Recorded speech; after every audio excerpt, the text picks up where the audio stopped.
परिचय। मैडम, मुझे खिड़की बंद करनी होगी, सूरज की किरणों से गर्मी हो रही है। ठीक है अदिति, तुम खिड़की बंद कर सकती हो। एक बार खिड़की बंद करने के पश्चात क्या तुम बता सकती हो कि शब्द किरणों से तुम्हारा क्या मतलब था? मैं नहीं जानती मैम, लेकिन इसे हम सूर्य के प्रकाश को दर्शाने के लिए प्रयोग करते हैं। ठीक है, तो आज मैं तुम्हें रेखाओं, किरणों और कोणों के बारे में विस्तार से बताती हूँ। बच्चों, इस पाठ में हम कोणों और उनके प्रकारों के बारे में जानेंगे। हम रेखाओं, रेखाओं के युग्मों तथा समानांतर रेखाओं के बारे में भी सीखेंगे। उद्देश्य।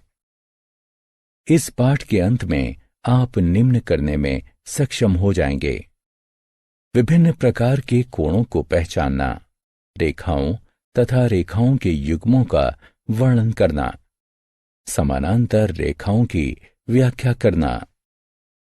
अवलोकन। रेखाएं कई प्रकार की होती हैं, जिनका उपयोग आप एक आसान सा चित्र बनाने के लिए करते हैं। आप एक साधारण घर, एक सूर्य इत्यादि बना सकते हैं एवं आप इन चित्रों को निरूपित करने के लिए सरल रेखाओं का उपयोग करते हैं। आइए उपयोग होने वाली इन रेखाओं के विभिन्न प्रकारों को देखें। रेखा। एक रेखा का कोई प्रारंभिक बिंदु तथा अंत बिंदु नहीं होता है। आप दोनों दिशाओं में एक रेखा को असीम रूप से फैला सकते हैं। रेखाखंड। एक रेखाखंड का एक प्रारंभिक बिंदु तथा एक अंत बिंदु होता है। किरण। एक किरण का आरंभिक बिंदु होता है, किंतु अंत बिंदु नहीं होता है। कोण। समान प्रारंभिक बिंदु वाली दो किरणों से एक कोण की रचना की जाती है। प्रारंभिक बिंदु को शीर्ष कहा जाता है तथा किरणें कोण की भुजाएं कहलाती हैं। संबंधित कोण। एक कोण को दो किरणों के मिलन के रूप में परिभाषित किया जाता है, जिनका अंत बिंदु एक ही होता है। कोण की भुजाएं दो किरणें होती हैं, जबकि शीर्ष उसके उभयनिष्ठ अंत बिंदु होते हैं। चार प्रकार के कोण होते हैं। वे इस प्रकार हैं: पूरक कोण, संपूरक कोण, आसन्न कोण तथा ऊर्ध्वाधर कोण। अब सभी कोणों को संक्षेप में देखते हैं। पूरक कोण वे कोण होते हैं जिनके दोनों कोणों की मापों का योग 90 अंश होता है।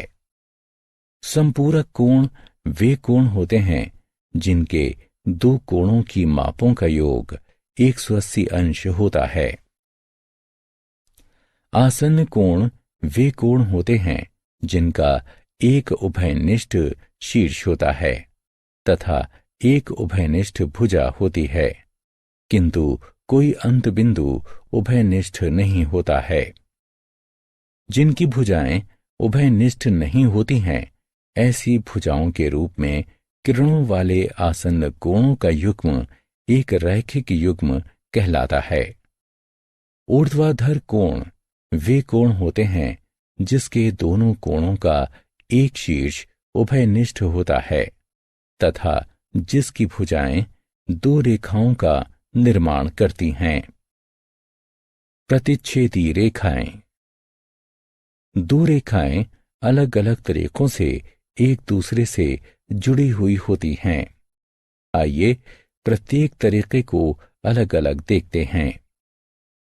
प्रतिच्छेदी रेखाएं वे रेखाएं होती हैं जिनका केवल एक और केवल एक ही बिंदु उभयनिष्ठ होता है। ये उभयनिष्ठ बिंदु प्रतिच्छेदन बिंदु कहलाता है। त्रियकछेदी रेखा। एक त्रियकछेदी रेखा वो रेखा होती है जो दो रेखाओं को भिन्न बिंदुओं पर प्रतिच्छेदित करती है। अधिकांशतः एक त्रियकछेदी रेखा से कई कोणों की रचना की जाती है। त्रियकछेदी रेखा द्वारा निर्मित कोण। त्रियकछेदी रेखा से 7 प्रकार के कोणों की रचना की जाती है। वे इस प्रकार हैं: संगत कोण, अंतःकोण, बाह्य कोण, एकांतर अंतःकोण। क्रमगत अंतःकोण, एकांतर बाह्य कोण और क्रमगत बाह्य कोण। उपरोक्त कोणों के बारे में विस्तार से जानने के लिए उन पर क्लिक करें। समानांतर रेखाओं की त्रियकछेदी रेखा। जब दो समानांतर रेखाओं को एक त्रियकछेदी रेखा के द्वारा काटा जाता है, तब आप पाएंगे कि संगत कोण बराबर होते हैं। एकांतर अंतःकोण का प्रत्येक युग्म समान होता है और अंतःकोणों का युग्म संपूरक होता है। समानांतर रेखा। दो रेखाएं समानांतर होती हैं यदि वे सदैव समान दूरी पर स्थित हों एवं आपस में कभी नहीं मिलती हों। आप त्रियकछेदी रेखा द्वारा काटकर भी इसकी जांच कर सकते हैं कि रेखाएं समानांतर हैं अथवा नहीं। यदि उनके संगत कोण समान होते हैं, एकांतर अंतःकोण के युग्म समान एवं संपूरक होते हैं, तब रेखाओं को समानांतर होना चाहिए। सारांश।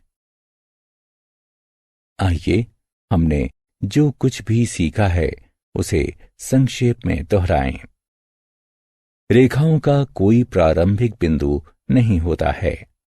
एक रेखाखंड का केवल एक प्रारंभिक तथा अंत बिंदु होता है। इसी प्रकार एक किरण का प्रारंभिक बिंदु होता है, किंतु कोई अंत बिंदु नहीं होता है। एक समान प्रारंभिक बिंदुओं वाली दो किरणों से एक कोण की रचना की जाती है।